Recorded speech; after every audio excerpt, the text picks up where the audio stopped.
Well, we're here again, back like we never left. So after almost 7 years, Paul's Vids finally returns to the Shed 17 series. Was it worth it?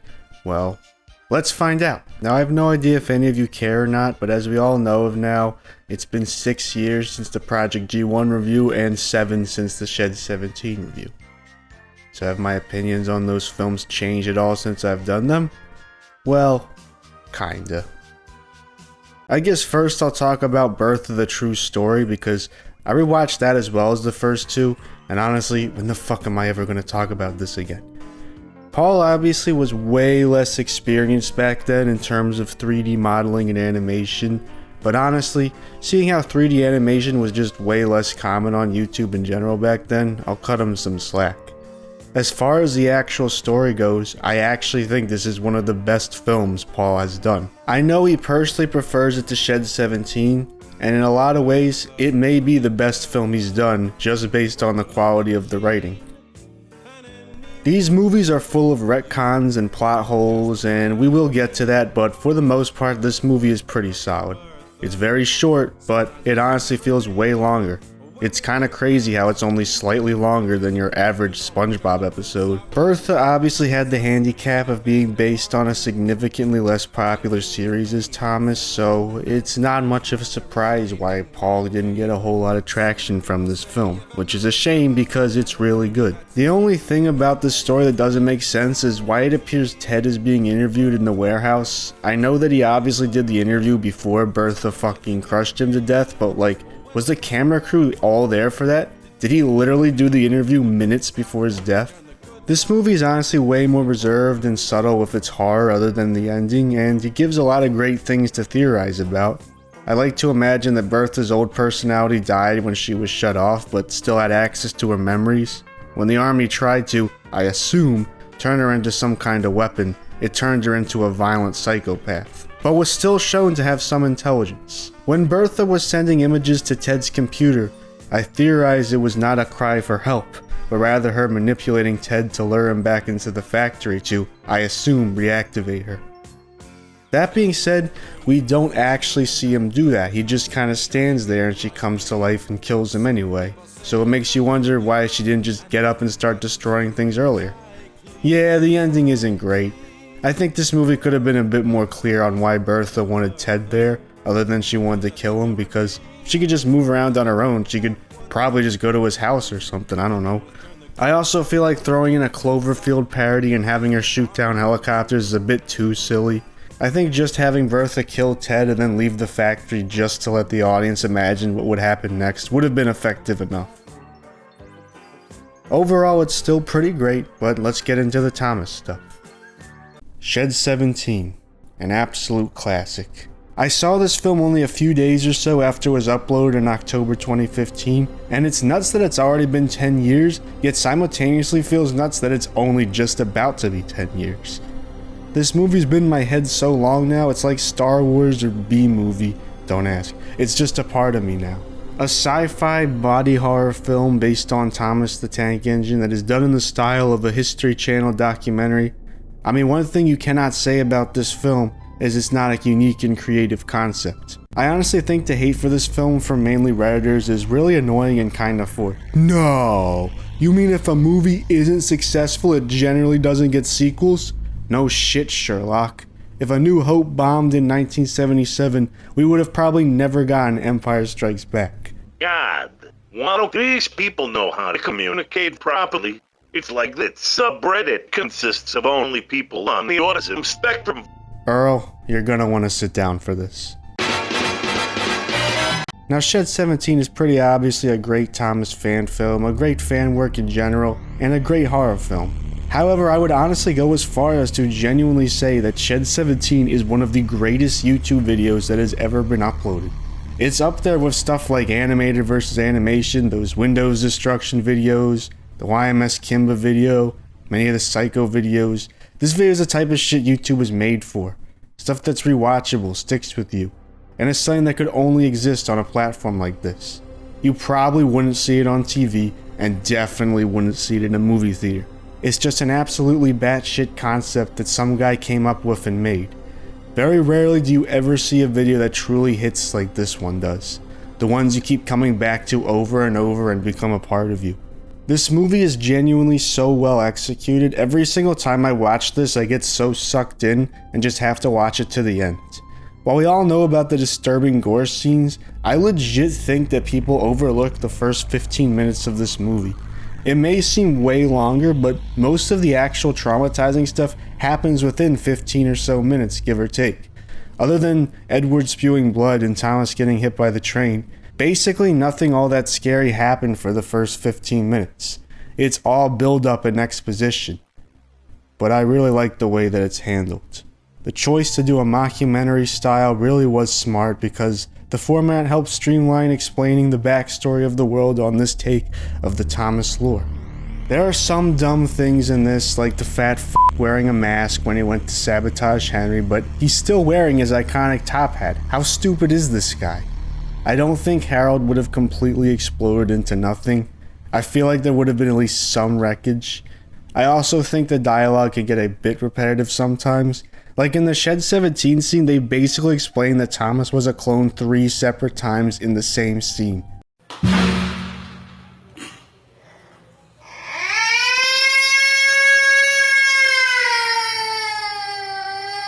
Okay friends, I'm very sorry about this, but it's time for me to be the biggest asshole who ever lived.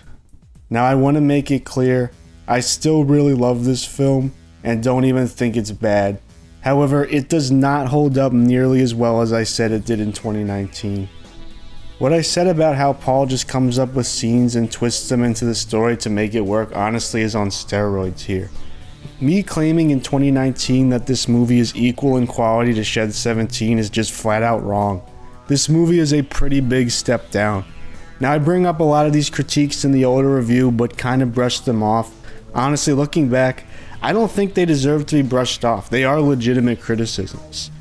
I'm not going to make assumptions of what Paul's production process was, but I feel like there was a clear idea for what this movie was going to be, and then Paul just came up with all these new ideas and put them all in the movie without thinking if it made sense or not. Like from the original trailers, it was obvious Project G won the creature and the boxing match, Diesel starting a revolution, was all going to be in the original plot of the movie. And then Paul just adds a bunch of pointless stuff. Project G1 is just an overly bloated film with a lot of pointless scenes that only really exist for shock value, and in many ways flat out cause plot holes. Like some of these scenes would be funny for an alternate universe or a different series, but don't even fit in with this movie. I mean, there's so many scenes that could have been cut out and changed nothing. Hell, half the scenes with the Steamies got cut out and nothing changed. All we know about Steamies is that they apparently believe rape is good. Society needs more rape. I mean, did Smudger add anything other than another shocking death scene? All he does is give the Steamies something to do, which is then cut out, and do more to make Cranky go crazy and attack hit logistics. But you could have just as easily written his motivation for doing that being that he sided with Diesel or something. I mean, the movie mentions how Smudger loses his mind from being turned into a generator, but when does that happen? None of the scenes featuring him, including the deleted ones, show him being crazy or mentally ill in any capacity. What was the point of this line? It reminds me of in Rogue One, when they say that squid monster causes you to lose your mind, but the character of Bodhi Rook never at any point is shown to have lost his mind. There was a lot of gore and death in Shed 17, but none of them felt pointless. All of them led into something. In Project G1, I feel like it cheapens some of it by just putting in gore scenes for the sake of it. Again, it just feels like Paul was just like, let's put this in the film too. I've heard the criticism of Shed 17 being too edgy, but I honestly disagree. It's edgy, but it's a horror film, of course it's going to be edgy. It's just the right amount. This film I do feel gets a bit up there with the level of edgelord at time. The tanks being biofused makes no sense if you think about it. Like they say they cover up their faces to hide up the fact they're biofused, but they still yell out when they fire tank shells. And the film brings this up as if it's a minor issue, but wouldn't people question why the tank has a voice? I feel like you'd pretty easily figure out something was up. And again, just like how Smudger was described as losing his mind, but we don't see it, the same happens with the tanks. Dr. Roof goes on about how these biofuse tanks are better because they have superior reaction times and are better at responding to danger than if they had a driver. But then all we see them do is shoot a few shells at Project G1. Did they really fare better as biofuse tanks than if they were just regular tanks controlled by a driver? And then there's the Welsh coals scene, which only really exists to explain how they're getting Ferdinand to work at the Blue Mountain, where they're keeping all the remaining biofuse material which make up the boulder. But did we really need a 3-minute scene to explain this? Especially because these scenes create plot holes. How the hell did Jordan even manage to burn down a whole station? I thought he died the second they fired him up. I know they can move on their own power, but they literally described the act as almost killing Thomas, and he's only a small tank engine. How is he even able to inhale Welsh coal? Does it need to be lit on fire, or does it just touch you and work? And I know I mentioned this in my original video, but I honestly have to say, I feel even more strongly about it now. Professor Roof being a villain was just a terrible idea overall. It's not as if I don't like twist villains or anything, but he just feels inconsistent with his original character. Like this entire time he's talking shit on the fat f***, even though he's doing stuff that's arguably just as bad, if not worse. Like, why do you hate him so much? You get the impression from Shed 17 that he hated the unethical experiments that Sodor Research was doing, and then he goes on to do the exact same bullshit himself. Now I understand he probably was lying to make himself look innocent, but it seems odd he apparently had done absolutely nothing wrong before the year 1990, I'm assuming. The fat fuck has everything recorded, and there's literally zero evidence of Dr. Roof doing anything unethical, and he's just a super great guy. And then in 2018 with Project G1, he's just this insane mad scientist. The only assumption is that the fat f*** helped him cover stuff up for the documentary, but why be in it anyway? If you possibly not only have dirt on you in the 80s, but are also involved in unethical and very illegal experiments right fucking now, I feel like appearing in a documentary is the last thing you want to do. Like, how does he know it's not going to be a BoJack situation where he goes in for an interview and they have all these surprise secrets on him that he needs to talk himself out of? I mean, he seems like a smart guy being a scientist.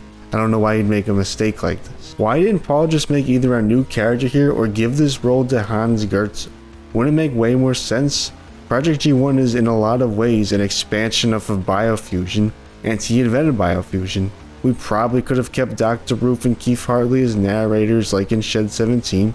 I mean, did this Ringo Starr character even add anything over the two pre-established characters that we already grew to like? So yeah, Project G1 is a bit of a mess, but honestly, by the standards of a YouTube Thomas the Tank Engine fan film, it's still basically an Oscar-winning production. I mean, it's better than other stuff I talked about like Sodor Fallout or Tobias and the Half Pariah. But we've fucked around for too long now. Let's get to our feature product, Sodorland. So like usual, I'll do the thing where I react to the movie first and then give an in-depth summary at the end. So you guys ready? Oh, so the video's buffering. Well, that's... Oh, god damn it, he got me again. 2 times the charm. Technically 4th if we include Bertha. 2038? We're getting dangerously close to Skibbity Toilet-aged kids being able to run for president. It's going to be a busy train, but you're only pulling 2 carriages. People are being crushed. Some can't even get to the doors at their stops. They demand more carriages, but you're not listening. You've even given up caring.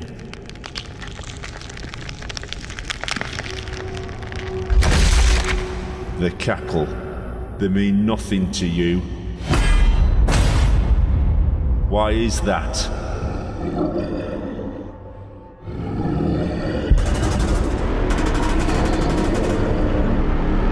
Why is that? Why is that? Jeez, talk about sensitivity. Can't even handle a little insult before blowing your cover? While this was not a bad scene, I do kinda hate how Paul just completely changed the dialogue for this scene in the trailer. I mean, it's bad enough when Hollywood does it.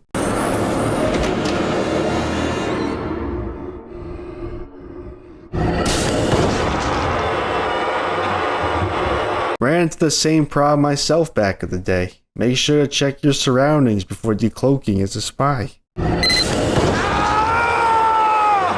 My dad created the Walsh fortnightly test to help biofused engines cope with their transition. Now it's used to find engines disguised and hiding on the mainland. Dad loved the engines. As we can see, Sodorland abandons the documentary style of the previous films, but does keep in spirit with your classic noir narration. Right up until the end.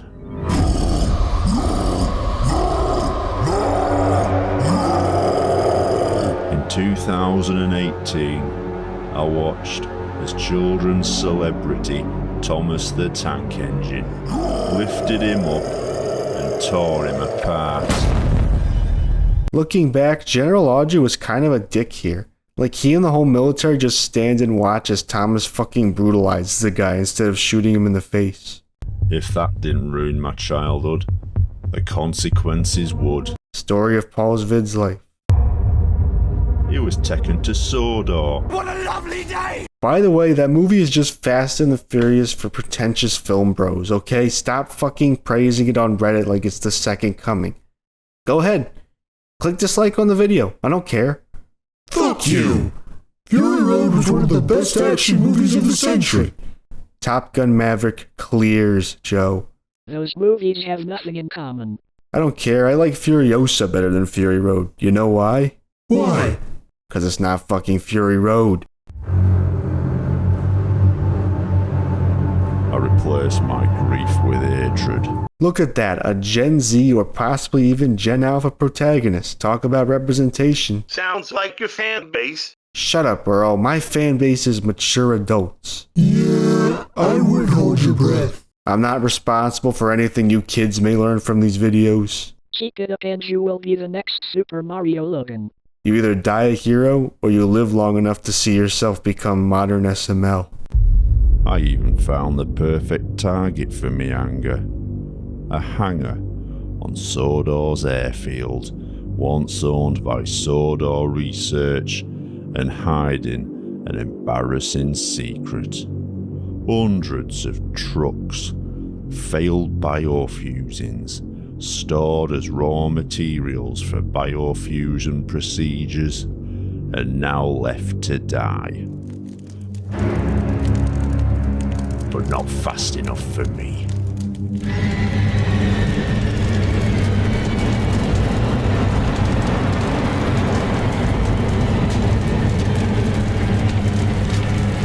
Honestly, you're doing them all a big favor. I do find it interesting how Project G1 mentions how trucks usually didn't live long, yet we see trucks here living for years. Wow, Paul retconning something? Oh well, I'm sure it's going to be a one-time thing. As for Thomas, he began campaigning to make Sodor a sovereign state, with him at the helm, of course. I get he's the first biofused person, but does that really mean he's going to be a great leader? I mean, he did murder a guy on live TV. God, I guess Trump maybe had a point back in his first campaign. Where I could stand in the middle of Fifth Avenue and cause confusion and delay. and I wouldn't lose any voters, okay? What's next, Thomas? Building a wall?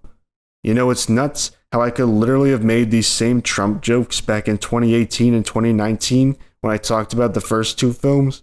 He's been in office for all three of them, but whatever. Who cares about real-life politics? Instead, let's talk about Thomas the Tank Engine politics. Forcing the people out of their own homes and towns.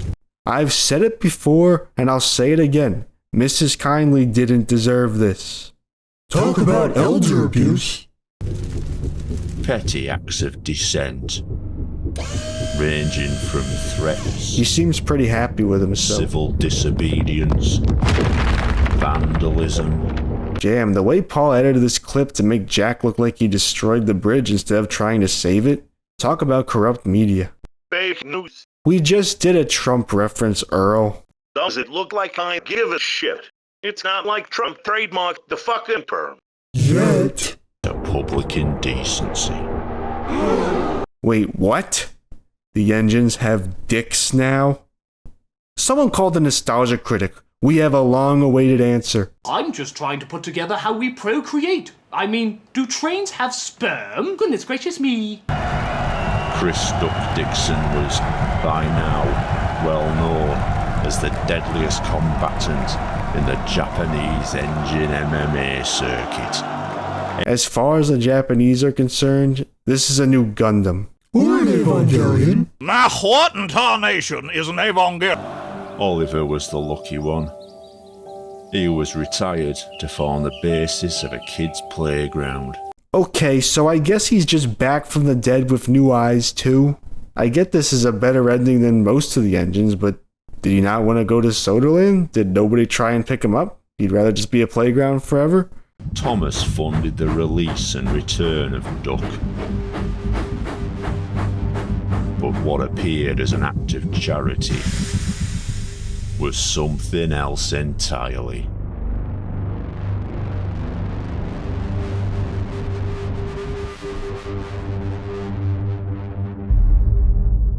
Thomas knew that, despite Duck's outwardly calm demeanour, his demons would eventually be dragged back to the surface. A bribe or two to a corrupt driver and signalman, and the scene was set.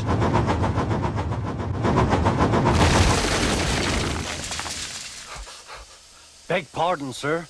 Excuse my intrusion. No, I won't. You frighten my customers. I'll teach you.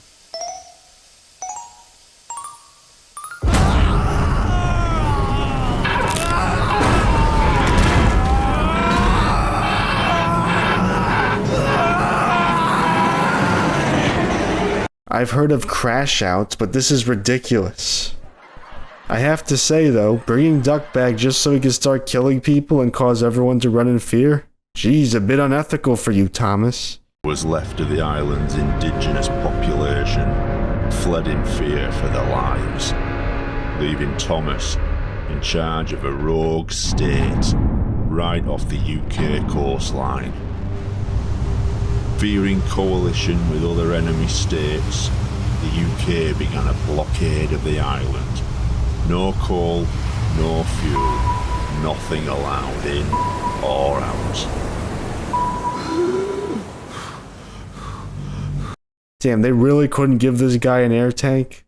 Apart from military use, all biofused engines would be banned from the mainland. Doesn't that just give them more of a reason to try and revolt and fight back? I think a biofused tank going rogue could cause some issues.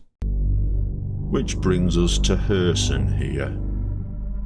Lured to Sodor with the promise of new life, he would give his life savings to engines with next to no knowledge of biofusion. The results were monsters like this. You have to wonder what conditions were like on Sodor for him to choose to hide here for all those years. Ali Salarco's psychic therapy. Okay, there's finding clues, and then there's some dumbass leaving their address lying around. It's like playing Clue with Great Uncle Beryl. Oh, don't even start with Great Uncle Beryl, Joe. I'm still pissed over what he did when we played Monopoly, Easter 1986. As if a married couple of engines weren't sick enough. Picari and Hallie Solarco's marriage was between an engine and a real person. A miniature engine of squirming village fate, they met and were married within 6 months. I guess she was a former steamy. What can I say? Now we know what engines are packing. I can't even blame her. God, this shit is weird. Do people actually fucking like this shit? They can say the same thing about our series. Joe, don't mess with the sanctity of our show. I suppose this is where you end up after mixing with engines for too long. Poetic justice. Sit down, Mr. Hartley.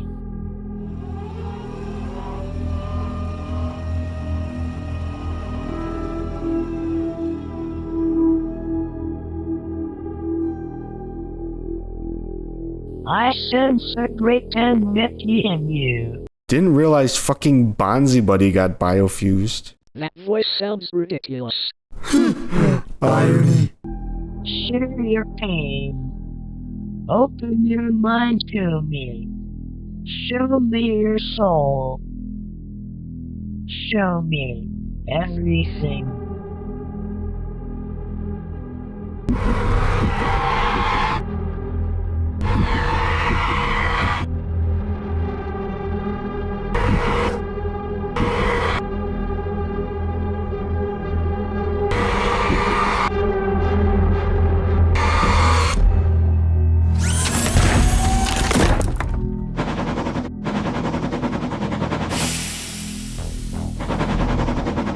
Okay, talk about being weak under pressure. Hartley literally said nothing and he panicked. Like, for all he knew, Hartley was completely fooled by a disguise and didn't suspect a thing.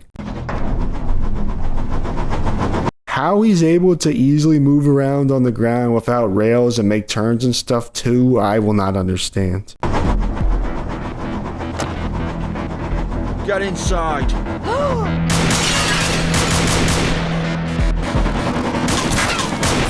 Wait a minute, wasn't that Paul? Well, how is the rest of the video supposed to be finished if he's dead? Oh. Well, that's it then.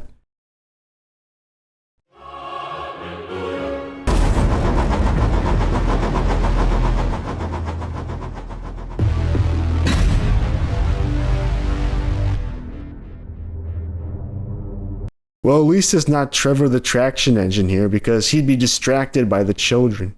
Oh yes, I like children.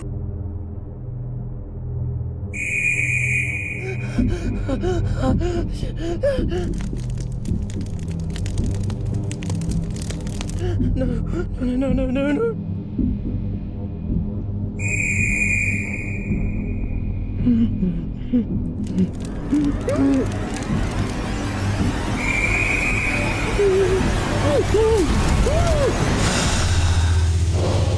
It's just that well engraved in the engine instinct to be obedient, I suppose. To be fair, I'd do the same thing if I was hunting a Deep Rock Galactic fan. Rock and stone! Hartley really just has no issue firing into a group of children. No. Please! Please, no! Please! No! Please! No, please! A child! A child! We have a child! Please! Okay, come on. Do you actually think he cares about kids? You just saw what he did not even a minute ago. Fuck them kids. That's illegal. Those kids are only slightly less traumatized than the kids who saw Shed 17. Hallie had longed for children. And when Picari were taken ill, Sodor researched offered them the opportunity to have one. Taking the DNA of both parties and using IVF to make their sick dream possible. How desperate do you have to be to put your life in the hands of people with no idea of what the outcome would be? And they also just leave their scientific footage and documents lying around for everyone to see? Hartley isn't even a great detective or anything. People just don't know how to fucking clean up their shit. That's it. Deep breaths now. You're doing fine. Keep pushing. 500 milliliters of Get down now. blood. Keep going. Oh my god. Oh Jesus. What is that?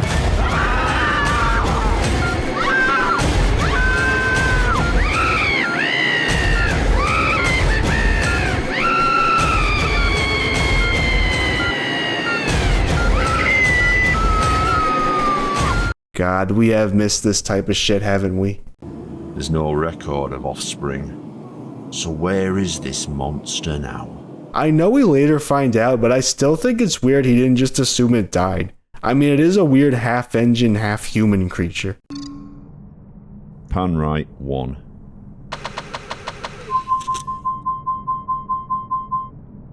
No one behind the scenes. Pan left 6-1.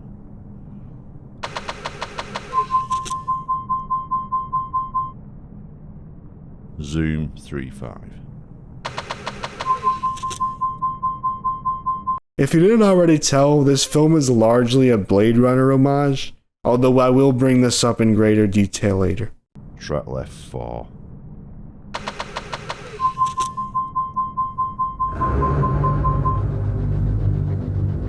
Seems the professor never left the Goetz's shadow after all. Despite Hans Goetz's disappearance from public gaze, he had his bloody hands in everything. You know, Hans has aged incredibly well. Before his death, Hans worked tirelessly, trying to interbreed DNA with biofusion. Success would come, not with creating new life, but bringing back something that had already had its time.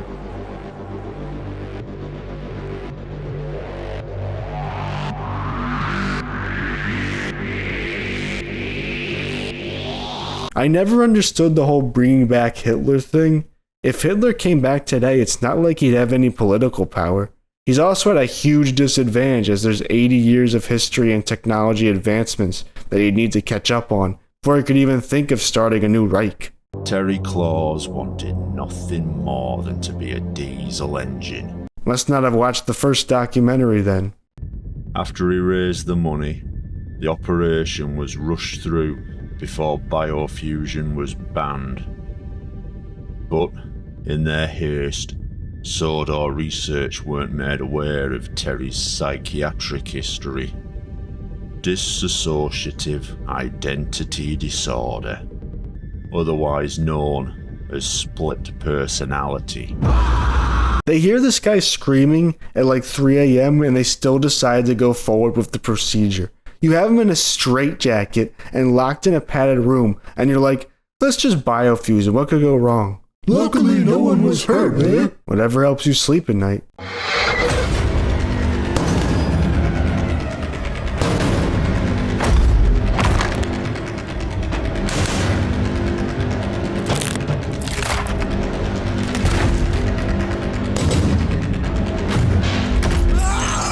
Yep, that's Spider-Man 2, all right.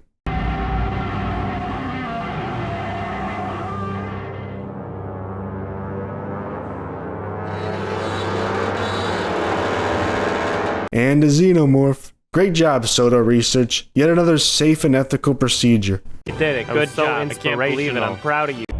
The embargo on Sodor had taken its toll. Engines forced to use water from ditches, share coal from meager stores, led to disease, sickness, a biofusion plague. But not for Smudger. He can just live for decades without coal or water, I guess.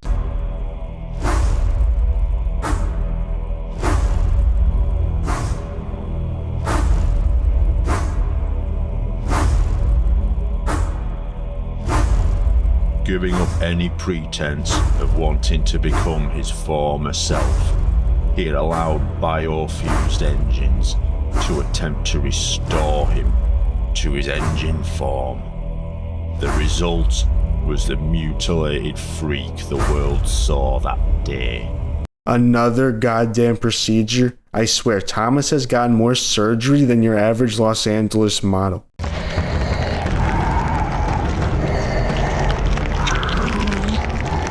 Ew, ew, ew, ew, ew, ew. Hey, it's like that one meme.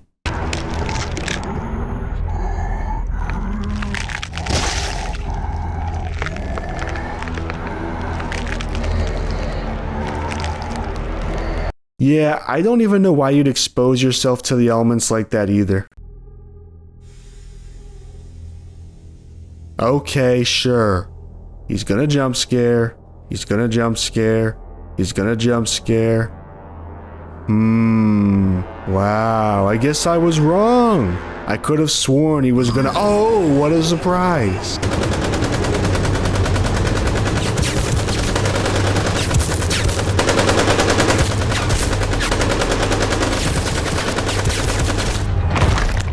Way to go, guys. You killed Thomas. Again. The government made a harsh decision.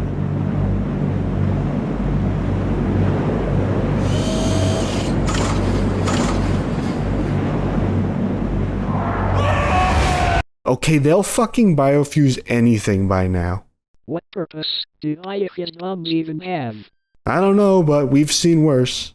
As for the people on the border, miles of dilapidated buildings, streets lined with abandoned, diseased, drug-dependent wretches.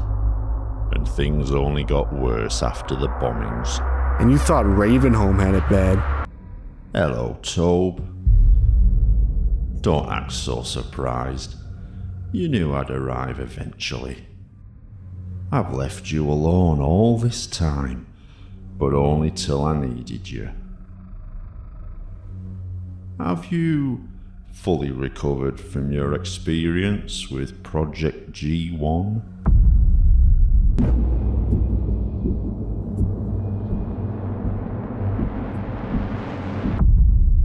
It must have been terrible, seeing your clone dragged away like that. Now that I think about it, Thomas is kind of a pussy. All these other engines knew about their clones and even watched horrible things happen to them, and they didn't rip out their skeletons and scream bloody murder. Just more negative skeleton representation. It does make you wonder, though. I mean, Project G1's whole desire was to absorb as much organic material as it could, yet it leaves some behind. Like, did it only need the one Toby? Did it just pick and choose? I didn't think it was so particular. Well, it does have the biofuse equivalent of a buffet in front of it. Good point. Okay. Let's get started, shall we? He's gonna cut off his tram balls. You're making me think of that Casino Royale scene. Joe, you've been dead since ancient Egypt times. How the hell do you even remember that feeling? A man will never forget the feeling of his testicles. While some might find my methods barbarous, I'm positively compassionate compared to some. Captain Tor simply fires them up and waits for the water to dry out.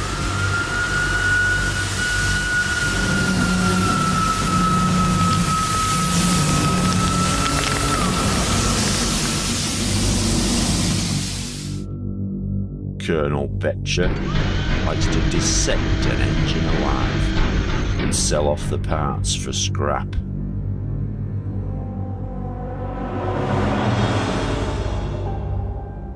Bernard must be too high on Welsh coal to even feel it.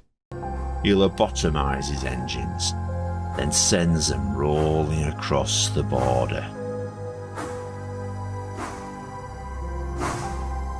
Through the remains of the festering stain on the north of England, and straight on to Sodor.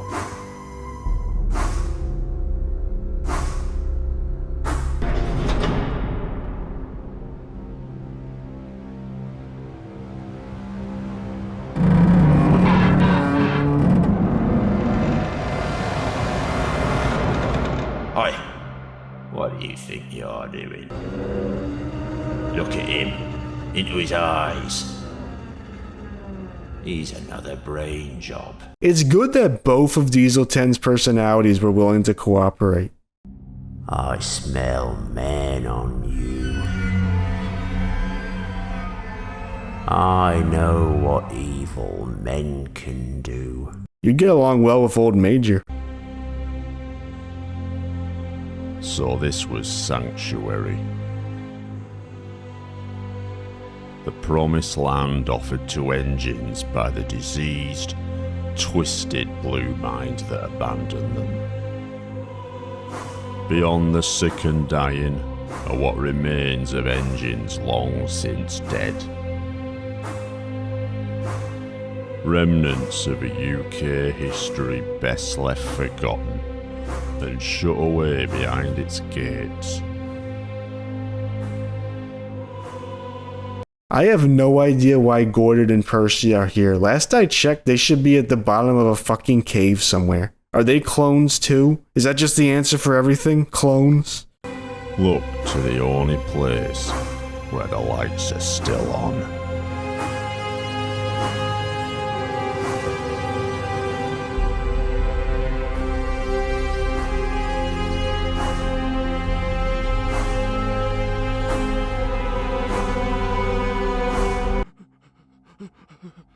Okay, so you snuck in. Nobody knows you're here. Now you have the ability to be stealthy and quiet so no one... Oh, you can just do that, I guess.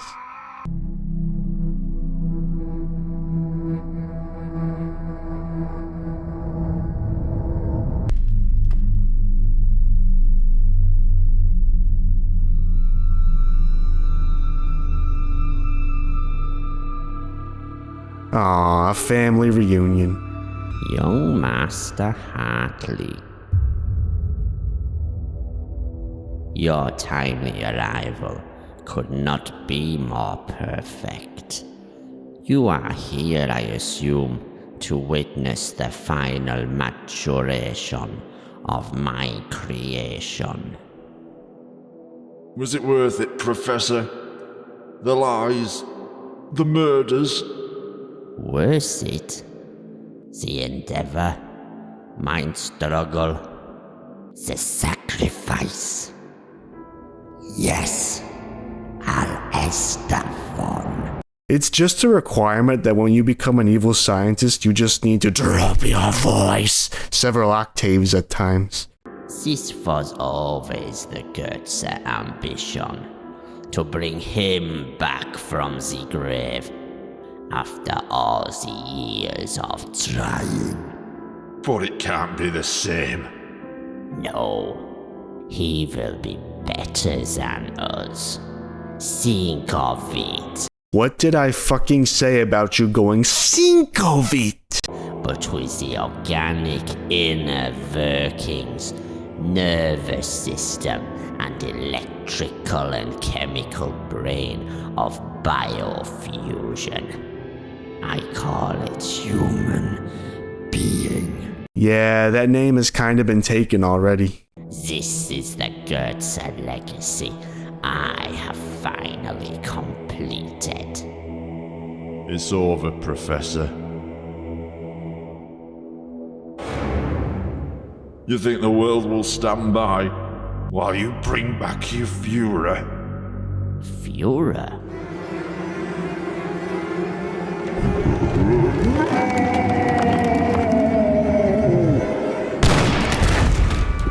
Way to go, Keith. Just distract him and get him shot. Father of the Year here.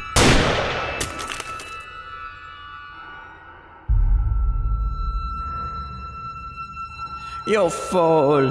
You never understood, none of you. The dream was not to bring back a dictator. The dream was to bring back...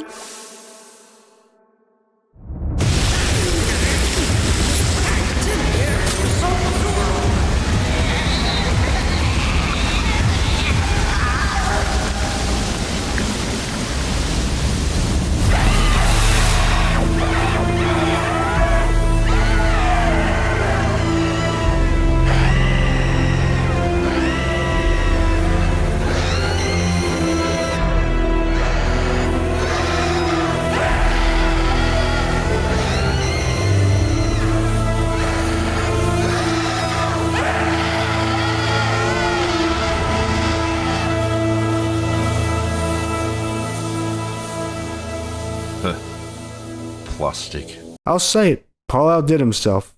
This may possibly be the most brutal and disturbing death in the whole trilogy. Something to say. Something to say to me. What do you want from me? What do you want from me? Do I have to do all the talking? Well, I know what I've done. I've done bad things. I tried to change. I tried to forget. I was too fucking weak. Hartley's been watching too much Bad Lieutenant.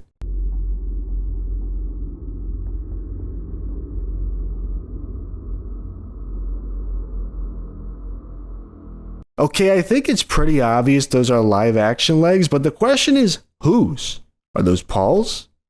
You can make a killing selling feet pics. Then here we are, the big WTF ending. I think we've had enough train dick for one film. Wait, Henry? How are you here right now? You're supposed to have been scrapped in the 80s. You'd think all parts of him would have been long gone by now.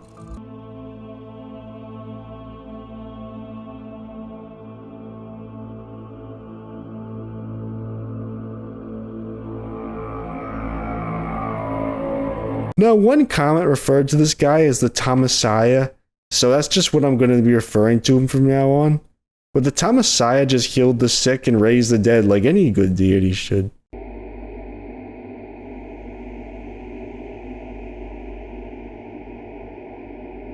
Son, 'tis I, ye father. Like father, like son. So that was it. The third and supposedly final chapter to the Shed 17 series. And we did in fact get all 3 of these before GTA 6. At least we're finally done with this epic story. Hopefully the Thomasaya isn't crucified. We've crucified enough messiahs. Yeah, whatever. Thomas is a fucking geisha anyway. It's literally for toddlers. Go fuck yourself, Earl. Eat me. Well done, Paul. Thank you for another great film. None of you guys even reviewed the first 2 films with me anyway. Why did you stick around for this one? Well, whatever. Overall, I think it's a pretty good finale. Way better of a finale than Project G1 was originally. That being said, I do think I have some issues with this film. Now, I want to preface this by saying that I am aware I've been kind of harsh in this video, but honestly, I don't really have much interesting to say in the positive. Like, this film is good for the same reasons the last 2 have been. I already made 2 videos about why the Paul's Vids Thomas films are good, and most of those positives are applied to this one. Paul doesn't care how insane or weird his ideas are, he just puts them in the film, and I like that. I like how he had no way of predicting how this film would end, and if you actually were able to predict the ending, well, I'd recommend a career in playing chess. I mean, Thomas becomes the weird Jesus symbol, train pregnancy, diseased engines. This shit is fucking weird.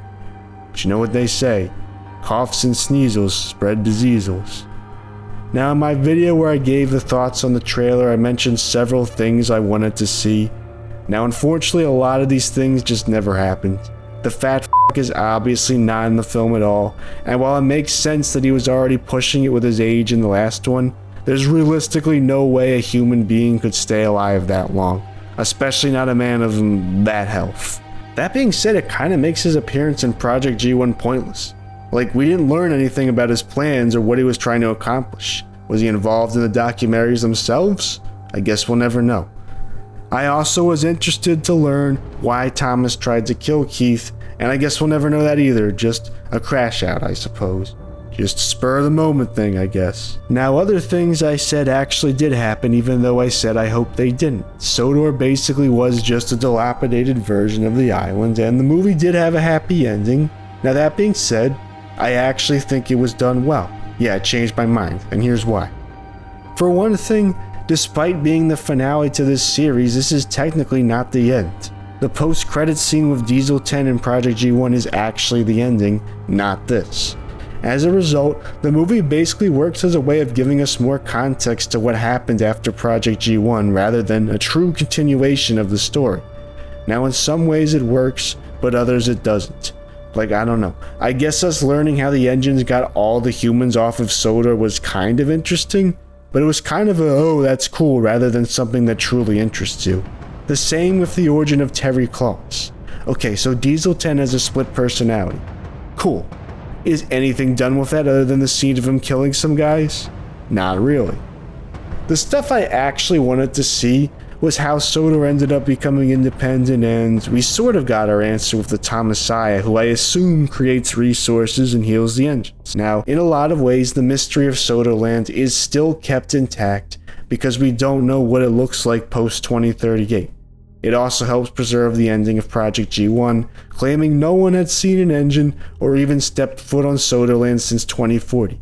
In a lot of ways, it's disappointing we didn't really get a continuation from Project G1 fully, but I also really like keeping the mystery. While Sodorland does look like dilapidated Sodor, we don't know what it looks like after the Thomasaya takes charge.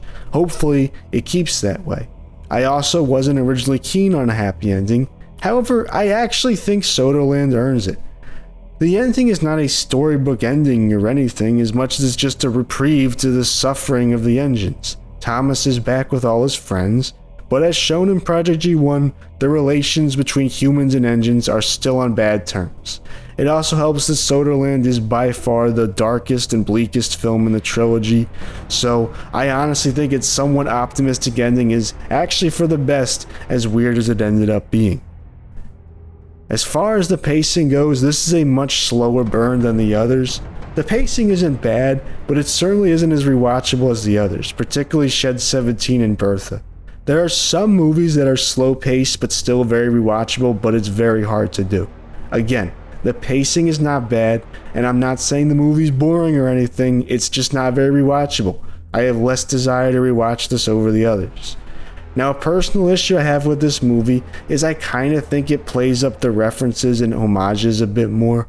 Shed 17 is in a lot of ways a longer version of that scene from RoboCop 2 with the messed up RoboCop just with Thomas. Paul even said the scene of Thomas ripping his skull out and screaming was inspired by that.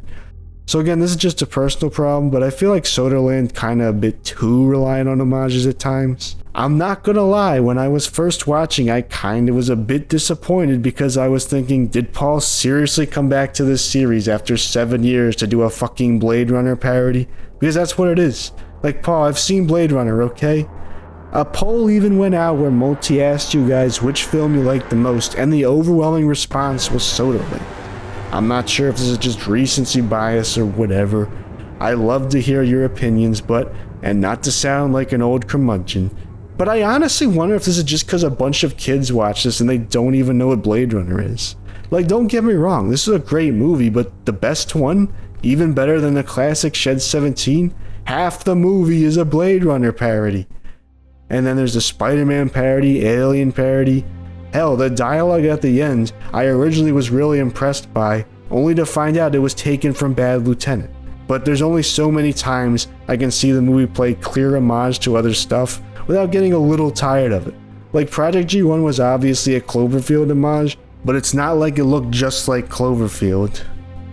Overall though, I love the bleakness and brutality of this film. I won't lie, it didn't really scare me, other than Dr. Roop's death, which did make me feel a little uncomfortable. But I won't hold that past Paul because, well, we're kinda just used to what we're about to see with films like this. Obviously, to break character here, I'm not gonna criticize Paul that he can't scare me as well as a 25-year-old as he did when I was merely 15 and saw Shed 17 for the first time. That being said, Paul was able to make something that felt fresh and new, which is certainly not easy. Overall, I think Sodorland is a pretty good film, but I would still say Shed 17 is the best. It's better than Project G1, so it's the second best. I think Paul has certainly matured as a filmmaker a lot here. No more gratuitous shock value scenes. Everything felt like it made sense in the narrative even though it was still weird as hell. This movie is by far his best animated work as the models and details look better than ever, and he's great at setting up atmosphere. The melancholy vibe of Sodorland, the actual location, is great, and there's a real sense of misery lingering throughout this movie. You definitely feel like the UK and even the world have been through hell since Project G1. There are some minor retcons here, but it's a way more consistent story than Project G1, and it feels like a story that Paul genuinely wanted to tell rather than rushing out a sequel to make fans happy. Not saying that's what he did with Project G1, but at times it did kind of feel like it. So yeah, I guess we're finally done. Finally done with the Shed 17 series. All I have to say is, it's truly a special work, and I think a lot of the hate it gets is kind of forced. This is such a clear passion project made by a creative guy doing something that could never exist in any other medium.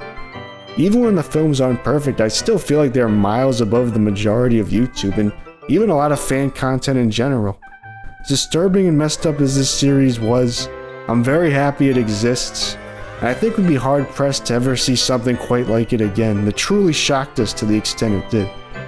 It's time to say goodbye to this nearly 10-year-long journey, but we will always have the memories of the series, the fan content, the reviews, the reactions, the hype for the next film.